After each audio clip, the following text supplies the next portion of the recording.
ಈ ಕಾರ್ಯಕ್ರಮದ ಪ್ರಾಯೋಜಕರು ನಿಮ್ಮ ಆರೋಗ್ಯದ ಬಗ್ಗೆ ಕಾಳಜಿ ಹೊಂದಿರುವ ಅತ್ಯುತ್ತಮ ಗುಣಮಟ್ಟದ ಮಸಾಲೆಗಳು SK Hind food products.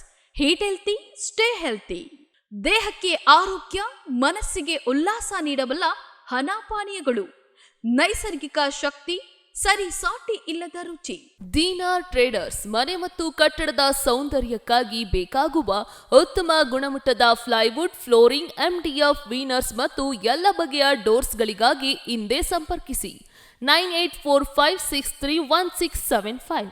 National handicrafts ಮನೆಯ ಸೌಂದರ್ಯಕ್ಕೆ ಬೇಕಾಗುವ Maharaja sofa set, dining and dressing table set, cot, ದಿವಾನ್, ರಾಕಿಂಗ್ ಚೇರ್ಸ್ ಹಾಗೂ ಇನ್ನು 10 ಹಲವು ಬಗೆಯ ಫರ್ನಿಚರ್ಸ್ಗಳಿಗಾಗಿ ಎಂದೇ ಭೇಟಿಯನ್ನ ನೀಡಿ. ಹೆಚ್ಚಿನ ಮಾಹಿತಿಗಾಗಿ ಸಂಪರ್ಕಿಸಿ 7204081880.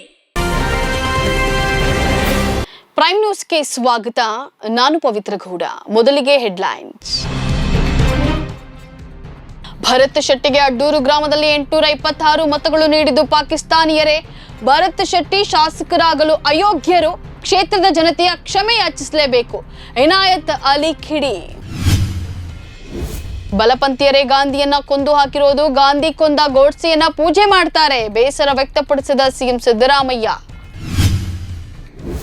ತಿರುಪತಿ ತಿಮ್ಮಪ್ಪನ ನಾಮದ ಚಿತ್ರಗಳಿರುವ ವಿದ್ಯುತ್ ಕಂಬಗಳ ಅಳವಡಿಕೆ, ಕೊಪ್ಪಳದಲ್ಲಿ ವಿವಾದಕ್ಕೆ ಕಾರಣವಾದ ಬೀದಿ ದೀಪಗಳು, ಕಂಬಗಳ ತೆರವಿಗೆ ಎಸ್ಡಿಪಿಐ ಆಗ್ರಹ.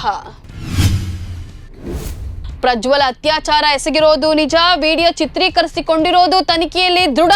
ಸಿಐಡಿ ವಿಶೇಷ ತನಿಖಾ ದಳ ನ್ಯಾಯಾಲಯಕ್ಕೆ ಸಲ್ಲಿಸಿದ ಆರೋಪ ಪಟ್ಟಿಯಲ್ಲಿ ಉಲ್ಲೇಖ.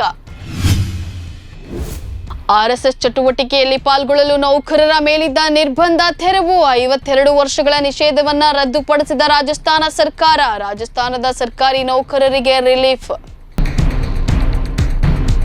ಮಂಗಳೂರು ತಾಲೂಕಿನ ಅಡ್ಡೂರು ಗ್ರಾಮವನ್ನ ಮಿನಿ ಪಾಕಿಸ್ತಾನ ಅಂದಿರುವ ಮಂಗಳೂರು ಉತ್ತರ ಕ್ಷೇತ್ರದ ಶಾಸಕ ಭರತ್ ಶೆಟ್ಟಿಗೆ ತಿರುಗೇಟು ನೀಡಿರುವ ಕೆಪಿಸಿಸಿ ಪ್ರಧಾನ ಕಾರ್ಯದರ್ಶಿ ಇನಾಯತ್ ಅಲಿ ಭರತ್ ಶೆಟ್ಟಿಗೆ ಅಡ್ಡೂರು ಗ್ರಾಮದಲ್ಲಿ 826 ಮತಗಳು ನೀಡಿದ್ದು ಪಾಕಿಸ್ತಾನಿಯರೇ ಎಂದು ಪ್ರಶ್ನಿಸಿದ್ದಾರೆ. ಮಾಧ್ಯಮ ಪ್ರಕಟಣೆ ಮೂಲಕ ಭರತ್ ಶೆಟ್ಟಿ ವಿರುದ್ಧ ವಾಗ್ದಾಳಿ ನಡೆಸಿರುವ ಅವರು ಭರತ್ ಶೆಟ್ಟಿ ಶಾಸಕರಾಗಲು ಅಯೋಗ್ಯರು ಅನ್ನೋದನ್ನ ಮತ್ತೊಮ್ಮೆ ಸಾಬೀತುಪಡಿಸಿದ್ದಾರೆ. ಕ್ಷೇತ್ರದಲ್ಲಿ ಅಭಿವೃದ್ಧಿ ಮಾಡಲು ವಿಫಲರಾಗಿರುವ ಭರತ್ ಶೆಟ್ಟಿ ಸುಲಭದಲ್ಲಿ ಪ್ರಚಾರ ಪಡೆದುಕೊಳ್ಳಲು ಕೀಳಮಟ್ಟದ ಮನಸ್ಥಿತಿಯ ಮೊರೆ ಹೋಗಿರುವುದು ದುರಂತ. ಬಿಜೆಪಿಯವರಿಗೆ ಪಾಕಿಸ್ತಾನದ ಜಪ ಮಾಡೋದನ್ನ ಬಿಟ್ಟು ಬೇರೇನು ಮಾಡಲ್ಲ. ಒಬ್ಬ ಜವಾಬ್ದಾರಿಯುತ ಸ್ಥಾನದಲ್ಲಿರುವ ಶಾಸಕ ಭರತ್ ಶೆಟ್ಟಿ ಅಡ್ಡೂರನ್ನ ಮಿನಿ ಪಾಕಿಸ್ತಾನ ಎಂದಿರುವುದು ಅವರ ಸ್ಥಾನಕ್ಕೆ ಶೋಭೆ ತರೋದಿಲ್ಲ. ಅವರು ಕ್ಷೇತ್ರದ ಜನರ ಕ್ಷಮೆ ಯಾಚಿಸಬೇಕು ಎಂದು ಇನಾಯತ್ ಅಲಿ ಆಗ್ರಹಿಸಿದ್ದಾರೆ. ಬಲಪಂಥೀಯರೇ ಗಾಂಧಿಯನ್ನ ಕೊಂದು ಹಾಕಿರೋದು, ಗಾಂಧಿ ಕೊಂದ ಗೋಡ್ಸೆಯನ್ನ ಪೂಜೆ ಮಾಡ್ತಾರೆ ಎಂದು ಸಿಎಂ ಸಿದ್ದರಾಮಯ್ಯ ಬೇಸರವನ್ನು ವ್ಯಕ್ತಪಡಿಸಿದ್ದಾರೆ. 21ನೇ ಶತಮಾನಕ್ಕೆ ಮಹಾತ್ಮ ಗಾಂಧೀಜಿ ವಿಚಾರ ಕುರಿತ ಅಂತಾರಾಷ್ಟ್ರೀಯ ವಿಚಾರ ಸಂಕಿರಣ ಕಾರ್ಯಕ್ರಮದಲ್ಲಿ ಮಾತನಾಡಿದ ಅವರು, ಗಾಂಧೀಜಿಯವರ ವಿಚಾರಗಳು ಸಮಾಜಕ್ಕೆ ನೀಡಿದ ಮಾರ್ಗದರ್ಶನಗಳು ಪ್ರಸ್ತುತತೆ 19-20ನೇ ಶತಮಾನಕ್ಕೆ ಮಾತ್ರ ಸೀಮಿತವಾಗಿರಲಿಲ್ಲ. ಇಂದಿಗೂ ಅದು ಪ್ರಸ್ತುತ. ಗಾಂಧಿಯನ್ನ ಮರೆತರೆ ಇಡೀ ಸಮಾಜವನ್ನ ಮರೆತ ಹಾಗೆ, ವಿಶ್ವವನ್ನ ಮರೆತ ಹಾಗೆ. ಗಾಂಧಿ ವಿಚಾರ ಮೆಲುಕು ಹಾಕಬೇಕು, ಆ ದಾರಿಯಲ್ಲಿ ನಡೆಯುವ ಪ್ರಯತ್ನ ಮಾಡುವುದು ಅವಶ್ಯಕ ಅಂತ ತಿಳಿಸಿದ್ದಾರೆ. ಕೋಮು ಸಂಘರ್ಷ ಶುರು ಆಗಿದೆ, ಇದು ಇರಬಾರ್ದು. ಹುಟ್ಟುವಾಗ ಎಲ್ಲ ವಿಶ್ವ ಮಾನವ, ಬೆಳೆಯುತ್ತಾ ಅಲ್ಪ ಮಾನವರಾಗ್ತಾರೆ ಅಂತ ಕುವೆಂಪು ಹೇಳಿದ್ದಾರೆ. ವಿಶ್ವ ಮಾನವ ಆಗೋದು ಕಷ್ಟ, ಆ ದಾರಿಯಲ್ಲಿ ಬೆಳೆಯೋದು ಕಷ್ಟ ಆಗಲ್ಲ. ಅಸಹನೆ ಬೆಳೆಸಿಕೊಳ್ಳೋದು ಇರಬಾರ್ದು, ಹೊಂದಾಣಿಕೆ ಸೌಹಾರ್ದತೆಯಿಂದ ಬಾಳ್ಬೇಕು ಅಂತ ಹೇಳಿ ಸಿಎಂ ಸಿದ್ದರಾಮಯ್ಯ ತಿಳಿಸಿದ್ದಾರೆ. ಗಂಗಾವತಿ ನಗರದ ಮಹಾರಾಣಾ ಪ್ರತಾಪ್ ಸರ್ಕಲ್ ನಿಂದ ಜುಲೈ ನಗರದವರೆಗೂ ಗದೆ, ಬಿಲ್ಲುಬಾಣ, ತಿರುಪತಿ ತಿಮ್ಮಪ್ಪನ ನಾಮದ ಚಿತ್ರಗಳಿರುವ ವಿದ್ಯುತ್ ಕಂಬಗಳನ್ನ ಹಾಕಿದ್ದಕ್ಕೆ ಎಸ್ಡಿಪಿಐ ಆಕ್ಷೇಪವನ್ನು ವ್ಯಕ್ತಪಡಿಸಿದೆ. ಅಯೋಧ್ಯೆ ಮಾದರಿಯಲ್ಲಿ ನಗರದ ಬೀದಿ ದೀಪದ ಕಂಬ ಅಳವಡಿಕೆಗೆ ಎಸ್ಡಿಪಿಐ ವಿರೋಧವನ್ನು ವ್ಯಕ್ತಪಡಿಸಿದೆ. ಇದು ಕೇವಲ ಒಂದು ಧರ್ಮದ ಸಂಕೇತವಾಗಿದೆ.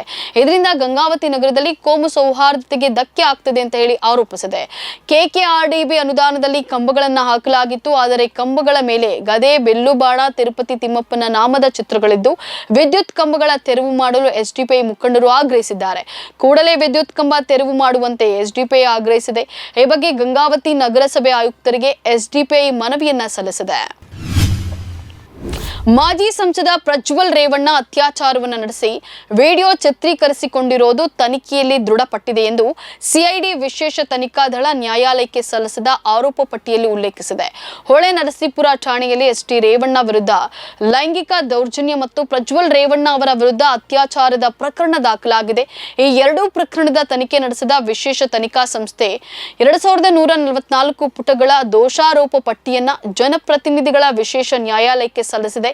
ಪ್ರಜ್ವಲ್ ರೇವಣ್ಣ ಹೊಳೆ ನರಸೀಪುರದ ಮನೆಯಲ್ಲಿ ಮನೆಗೆಲಸದ ಮಹಿಳೆಯನ್ನ ಲೈಂಗಿಕವಾಗಿ ಶೋಷಿಸಿದ್ದಾರೆ. ಆಗಾಗ ಸಂತ್ರಸ್ತೆಗೆ ಫೋನ್ ಕರೆ ಮಾಡಿ ಲೈಂಗಿಕ ಕಿರುಕುಳವನ್ನು ನೀಡುತ್ತಿದ್ರು. ಅಲ್ಲದೆ ಬೆಂಗಳೂರಿನ ಬಸವನಗುಡಿ ಮನೆಯಲ್ಲಿ ಪ್ರಜ್ವಲ್ ರೇವಣ್ಣ ಸಂತ್ರಸ್ತೆ ಮೇಲೆ ಅತ್ಯಾಚಾರವನ್ನ ಎಸಗಿದ್ರು. ಅತ್ಯಾಚಾರ ಮಾಡುತ್ತಲೇ ತಮ್ಮ ಮೊಬೈಲ್ ಇಂದ ರೆಕಾರ್ಡ್ ಮಾಡಿಕೊಂಡಿದ್ರು.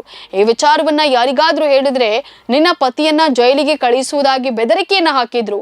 ಮತ್ತೆ ನಿನ್ನ ಮಗಳಿಗೂ ಇದೇ ಗತಿ ಮಾಡ್ತೇನೆ ಅಂತ ಹೇಳಿ ಬೆದರಿಕೆ ಹಾಕಿದ್ರು ಎಂದು ತನಿಖೆ ವೇಳೆ ತಿಳಿದು ಬಂದಿದೆ. ಆರ್ಎಸ್ಎಸ್ ಸಂಘದ ಕಾರ್ಯ ಚಟುವಟಿಕೆಗಳಲ್ಲಿ ಸರ್ಕಾರಿ ನೌಕರರು ಪಾಲ್ಗೊಳ್ಳಲು ಇದ್ದ ನಿಷೇಧವನ್ನ ಬಿಜೆಪಿ ಆಡಳಿತದ ರಾಜಸ್ಥಾನ ಸರ್ಕಾರ ತೆರವುಗೊಳಿಸಿದೆ.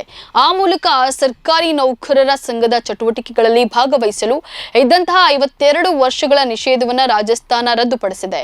ಸರ್ಕಾರ ಹೊರಡಿಸಿರುವ ಸುತ್ತೋಲೆಯಲ್ಲಿ 1972 ಹಾಗೂ 1981ರ ಸೂಚನೆಗಳನ್ನ ಪುನರ್ ಪರಿಶೀಲಿಸಿರುವ ಅಲ್ಲಿನ ಸರ್ಕಾರ ನಿಷೇಧಿತ ಸಂಘಟನೆಗಳ ಪಟ್ಟಿಯಿಂದ ಆರ್ಎಸ್ಎಸ್ ಅನ್ನ ಕೈಬಿಡಲು ನಿರ್ಧರಿಸಲಾಗಿದೆ ಎಂದು ಹೇಳಲಾಗಿದೆ. ಇದಕ್ಕೂ ಪೂರ್ವದಲ್ಲಿ ಆರ್ಎಸ್ಎಸ್ ಕುರಿತಾಗಿ ಇದೇ ಮಾದರಿಯ ನಿರ್ಣಯವನ್ನ ಕೇಂದ್ರ ಸರ್ಕಾರ ಕೈಗೊಂಡಿತ್ತು.